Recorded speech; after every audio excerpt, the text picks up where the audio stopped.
Ce webinaire numéro 2 sur les innovations managériales et la RSE. Je voudrais faire un petit test avec Sourena avant de commencer ce webinaire. Est-ce que tu nous entends, Sourena? Bonjour Morgane. Oui, Bonjour Sourena et bienvenue. Merci. Voilà, on t'entend bien, c'est parfait.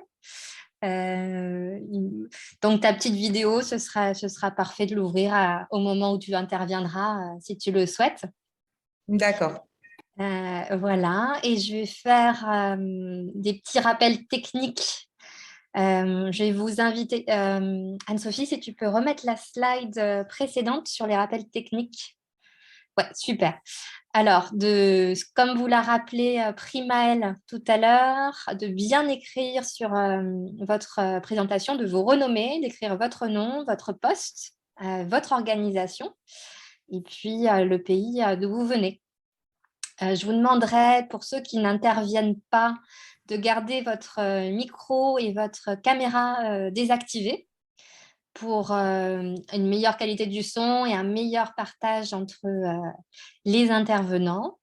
Et bien sûr, si vous avez des questions, ce que j'espère, et des commentaires, je vous invite à les partager dans le chat, dans la box de conversation, voilà, pour échanger librement au fur et à mesure des discussions. Donc, sans plus tarder, je vais inviter Primaël à modérer ce panel. Primaël est une de nos membres adhérentes. Elle est très engagée sur les questions de RSE. C'est une consultante spécialiste sur ces questions de RSE et développement durable. Elle nous vient du Nigeria et nous sommes ravis de l'accueillir aujourd'hui parmi nous. Et je sais qu'elle va modérer ces interventions d'une main de maître. Merci Anne-Sophie. Primaël, je te prie de bien vouloir leader ce panel. Merci à toi Anne-Sophie, merci beaucoup. Alors, c'est Morgane, mais c'est pas... Oh, merci Morgane. Je t'en prie, Primaël. Ok, à nouveau, bonjour à tous. Au nom de RSE et PED, je vous souhaite la bienvenue. Nous sommes ravis de vous avoir avec nous et de savoir notre communauté toujours plus nombreuse. Merci. Alors, je vais dire de façon générale comment ce webinaire va se dérouler. Je vais faire la petite partie introductive du webinaire et nos intervenants vont donner leur présentation. Et en troisième partie, nous aurons une mini-séance d'échange de débat au cours de laquelle nous répondrons à vos questions. Donc, de façon générale, c'est comme ça que cela va se présenter. Alors, bienvenue à tous à ce webinaire numéro 2 du cycle RSE, Innovation et Stratégie. Le webinaire de ce jour est consacré à la RSE et l'innovation managériale, mieux soutenir les actions de développement durable. Alors, notre webinaire numéro 1 avait planté le décor la semaine dernière et a fait ressortir le lien étroit qui existe entre RSE et innovation. En effet, la RSE offre une ouverture, une posture propice à l'innovation, puisqu'elle invite à une large ouverture de l'entreprise tout en pensant frugalité et responsabilité. La RSE, ayant pour vocation de répondre aux besoins des parties prenantes, place donc l'écosystème des entreprises ou organisations au cœur même du processus de réflexion, de créativité et donc d'innovation.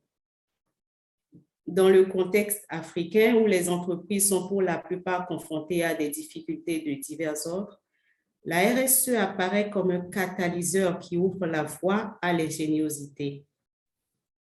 Nos entreprises africaines sont friandes d'innovation frugale, car ne disposant pas des mêmes moyens que les entreprises des pays occidentaux. Et ce manque de moyens leur impose bien souvent de trouver des solutions simples, peu coûteuses, ingénieuses pour répondre aux attentes de leurs parties prenantes. Dans ce webinaire, nous nous intéresserons à l'innovation managériale. une transformation et une évolution des pratiques et postures managériales dans le but de favoriser la collaboration entre managers et collaborateurs, un style relationnel nouveau qui fait naître un épanouissement individuel et des performances collectives pour l'entreprise.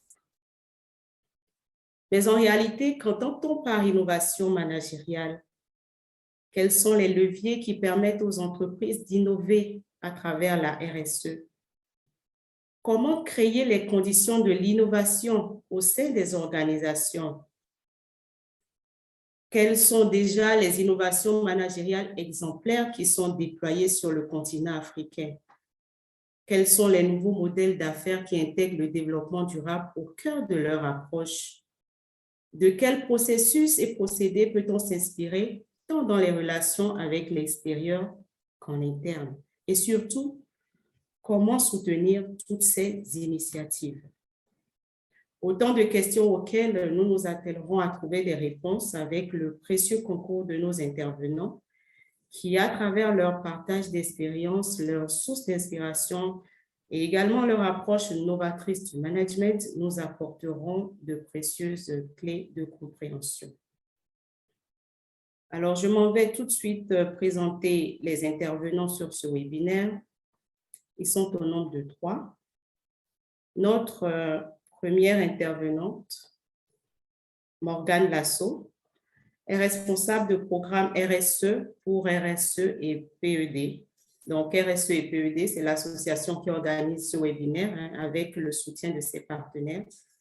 Elle agit en faveur d'une économie plus juste, responsable et durable à travers le monde, notamment dans les pays en développement et plus particulièrement en Afrique francophone. Merci Morgane d'être avec nous.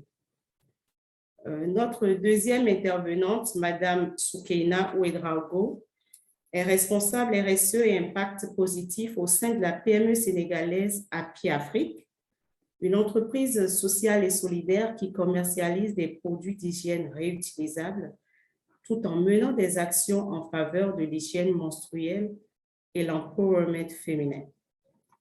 Elle y est chargée du programme Changeons les règles, ainsi que du suivi et de la mesure d'impact des activités de l'entreprise. Elle est consultante en évaluation d'impact social et elle a permis à Happy Afrique de devenir la deuxième entreprise à être labellisée B Corp au Sénégal. Elle est membre de plusieurs associations en lien avec le commerce équitable, l'écologie, la sauvegarde de l'environnement. Et ses centres d'intérêt sont orientés sur les changements de comportement liés au programme de sensibilisation et de formation. Merci à vous, Madame Ouedraogo, de nous accompagner sur ce webinaire. Alors, Monsieur Alioune Sil sera notre troisième intervenant. Il est environnementaliste de formation. Il est spécialisé dans le domaine de la responsabilité sociale et environnementale des entreprises et développement durable. Il est actuellement le responsable RSE du groupe SEEE, une société d'études et entreprise d'équipement installée au Sénégal et spécialisée dans le second œuvre du bâtiment, dans le domaine de l'électromécanique du BTP et dont les activités sont répandues dans le confort des bâtiments, l'énergie et les ascenseurs. Merci à vous, Monsieur Alioune Sil, d'avoir accepté de partager vos expériences avec nous. Et donc, à la modération de ce webinaire, je suis Primaëlle Miguel Ogunla. Je suis juriste et spécialiste RSE développement durable, consultante indépendante et certifiée sur les sujets en lien avec les enjeux de développement durable, de la RSE, du droit de l'environnement, de l'économie, de la gestion de l'environnement et des ressources naturelles. Et j'ai un fort intérêt sur les sujets en lien avec les défis des PME africaines dans la redéfinition de leur business model intégrant les critères ESG en vue de l'amélioration de leur performance globale. Alors, les présentations d'usage étant faites et l'introduction à ce webinaire terminée, je voudrais donner la parole à notre première intervenante, Morgane. Si tu m'entends. Oui, Primaëlle, je t'entends très bien et merci infiniment pour cette introduction bien exhaustive et très intéressante. Je vais commencer en fait par vous poser quelques questions. Parce qu'on va commencer par définir ce qu'est l'innovation managériale. C'est le sujet de notre webinaire. Et j'aimerais, dans un premier temps, vous demander, pour vous, qu'est-ce que l'innovation managériale? Anne-Sophie, tu peux passer à la slide suivante. Si c'est possible, super. Est-ce un moyen pour vous d'améliorer la performance économique, une façon de faire travailler plus les salariés, une lubie des dirigeants, une manière de favoriser le bien-être ou toute autre chose? Je vous invite à répondre dans la box à côté pour avoir déjà une idée de ce que représente pour vous l'innovation managériale, ou si vous avez déjà des définitions plus précises. Est-ce que certains souhaitent répondre? Une amélioration. Amani Eman. Une amélioration de la performance économique. D'autres points de vue, n'hésitez pas surtout à participer. Moyen d'améliorer la performance, d'autres le bien-être, favoriser le bien-être. Amélioration et bien-être à la fois. La réponse 1. Forme de leadership, l'ensemble. Donc, c'est favoriser le bien-être. Les 4. Parfait. Eh bien, c'est très intéressant d'avoir vos avis là-dessus. N'hésitez pas à continuer à commenter au fil de la discussion. Donc, à ce jour, il n'existe pas encore de définition académique et partagée de l'innovation managériale. Et dans ce contexte précis, je vous propose une définition qui nous paraît particulièrement pertinente pour notre propos aujourd'hui. Anne-Sophie, ce sera la slide suivante. S'il te plaît. Parfait. Donc, comment on peut la définir? Par une transformation majeure des pratiques et postures collaboratives, d'une part entre et pour les managers et les collaborateurs. En deuxième lieu, en vue d'évoluer d'une relation de subordination unilatérale hiérarchique, donc parent-enfant, à une relation basée sur un principe de co-responsabilité, d'adulte à adulte. Elle est, dans un troisième lieu, dans le but de trouver le plus juste équilibre entre épanouissement individuel et performance collective. Donc, ça rejoint tout à fait ceux qui commentaient, c'est à la fois la performance et le bien-être qui sont au cœur de cette définition. Et enfin, elle a lieu afin de créer de nouvelles valeurs pour l'entreprise, ses salariés, ses clients et son environnement. Alors, cette définition peut sembler très longue et elle comprend plusieurs notions que je vous invite à creuser ensemble.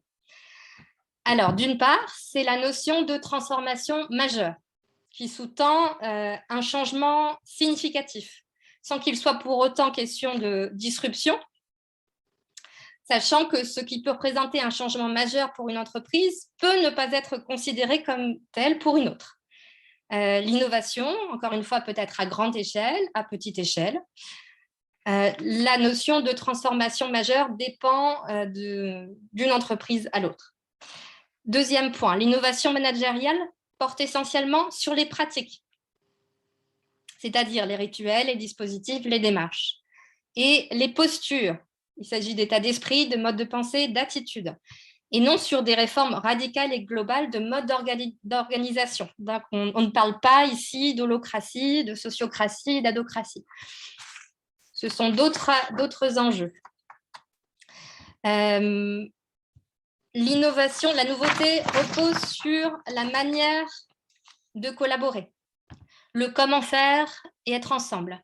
L'innovation peut concerner un individu ou un groupe. Les nouveautés concernent aussi bien les managers que les collaborateurs. Les innovations sont co-construites par et pour les managers et les collaborateurs selon un processus interactif. Donc, c'est une notion bien importante. Ensuite, ce que l'on a mis de l'avant dans la définition, c'est que Cette innovation, elle permet d'évoluer d'une relation de dépendance, soumission, d'infantilisation à une relation adulte à adulte, de co-responsabilité et d'autonomie. Dans ce cadre, les nouvelles postures et pratiques doivent permettre aux managers et aux collaborateurs de trouver le plus juste équilibre entre, d'une part, épanouissement personnel et performance professionnelle. Donc, à la fois la dimension sociale, personnelle, et la dimension économique, et non l'un plus que l'autre. Enfin, une des notions clés de cette définition, c'est que les postures et les pratiques collaboratives innovantes doivent permettre de créer de nouvelles valeurs pour toutes les parties prenantes impliquées. Les salariés, l'entreprise, son écosystème. Anne-Sophie, je t'invite à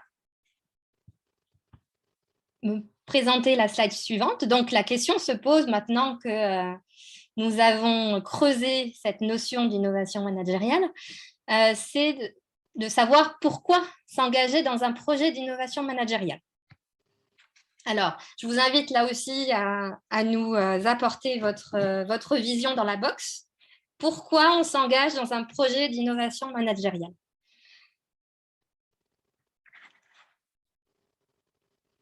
Qui souhaite commenter au fil de la discussion? Alors, je vais commencer par vous préciser qu'il y a donc plusieurs types de raisons, plusieurs sortes de raisons.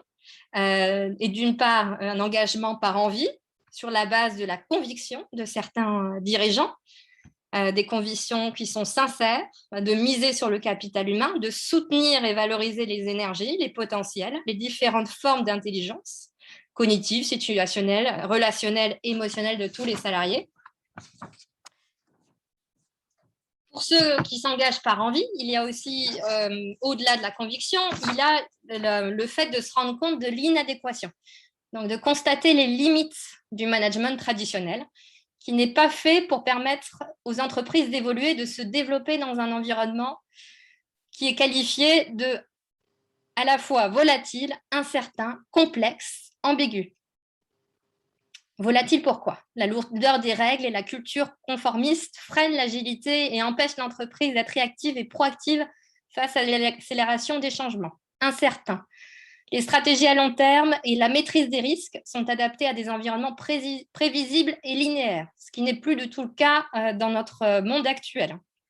Complexe. Pourquoi? La division du travail ne permet pas d'obtenir de solutions qui pourraient être imaginées par la foule, par les communautés, etc. Et enfin, ambigu, la vélocité des changements crée des paradoxes. Respecter les règles et faire preuve d'audace, par exemple, qu'il faut à présent savoir gérer. Donc voilà, au-delà de ceux qui s'engagent par envie, donc sur la base de convictions ou sur le constat d'une inadéquation et des limites du management traditionnel, il y a ceux qui s'engagent par dépit. Alors pourquoi dans ce cas-là? Je vous invite à continuer à commenter. C'est très enrichissant de lire vos commentaires. Pourquoi par dépit? Sur la base de la peur, en réaction à de mauvais résultats, par exemple, ou une perception de danger à venir, par mimétisme. On adopte des pratiques d'autres entreprises qui réussissent là où elles échouent, par pression sociale, en réponse aux revendications externes. Prendre soin, par exemple, justement dans le cadre d'innovation en lien avec la RSE, prendre en compte les besoins des parties prenantes sur la base de pression sociale et à partir aussi de pression interne. Ensuite, il y a aussi l'effet de mode à prendre en considération, la volonté de développer l'attractivité de l'entreprise par l'adoption de labels en vogue, par exemple, à ce titre. Donc, compte tenu de ce qu'engendre l'innovation managériale, les entreprises qui s'engagent par dépit risquent de rencontrer, on s'entend, des problèmes dans l'appropriation des nouvelles pratiques et l'incarnation de nouvelles postures. Donc, qu'est-ce qui change réellement lorsqu'on parle d'innovation managériale? Anne-Sophie, je t'invite à proposer la slide suivante.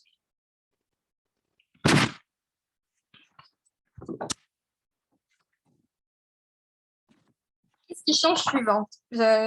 qui change vraiment, pardon? Eh bien, on considère que dans l'innovation managériale, on regroupe à la fois des postures et des pratiques qui permettent aux entreprises et à leurs salariés de trouver le plus juste équilibre possible entre épanouissement personnel d'un côté et performance professionnelle de l'autre, que ce soit à titre individuel ou collectif. Par ailleurs, contrairement aux innovations qui, en grande majorité, des nouvelles méthodes descendantes du manager vers son ou ses collaborateurs, les récentes innovations managériales peuvent être ascendantes, par exemple à travers l'évaluation des managers par les collaborateurs, ou ascendantes-descendantes, comme par exemple les shadow comex. Elles peuvent être transversales entre, d'une part, managers, comme les ateliers de co-développement entre pairs encadrants. Elles peuvent être transversales aussi entre collaborateurs, comme la résolution de problèmes sans recours à la hiérarchie ou les engagements réciproques. Elles peuvent être aussi transversales entre salariés, managers et collaborateurs, comme les plateformes de reconnaissance collaborative, les boîtes à idées digitales, par exemple. Et elles peuvent être transversales entre les acteurs de l'entreprise et leurs partenaires externes. On a en tête les hackathons, l'innovation ouverte notamment. Alors, qu'est-ce qui caractérise je vais vous présenter un tableau qui synthétise ce qui caractérise le management innovant, comparativement au management traditionnel. Donc, vous pouvez voir que, alors que les cultures paternalistes basées sur un patron, des directives, un chef, bureaucratique, manager, stratégique, leader et collaborative, reposent sur une relation parent-enfant, la culture co-responsable, au contraire, qui caractérise l'innovation managériale, repose sur une relation adulte entre les dirigeants, les managers et les collaborateurs. Et c'est en cela que le management devient innovant. La culture managériale co-responsable permet non seulement de sortir des jeux psychologiques de la relation parent, domination, enfant, soumission, mais aussi d'aligner les modes de collaboration à la valeur sociétale émergente qu'est la liberté. Il ne s'agit donc pas d'un effet de mode ou d'une nouvelle lubie de dirigeant, mais bien d'un alignement de l'entreprise à son environnement.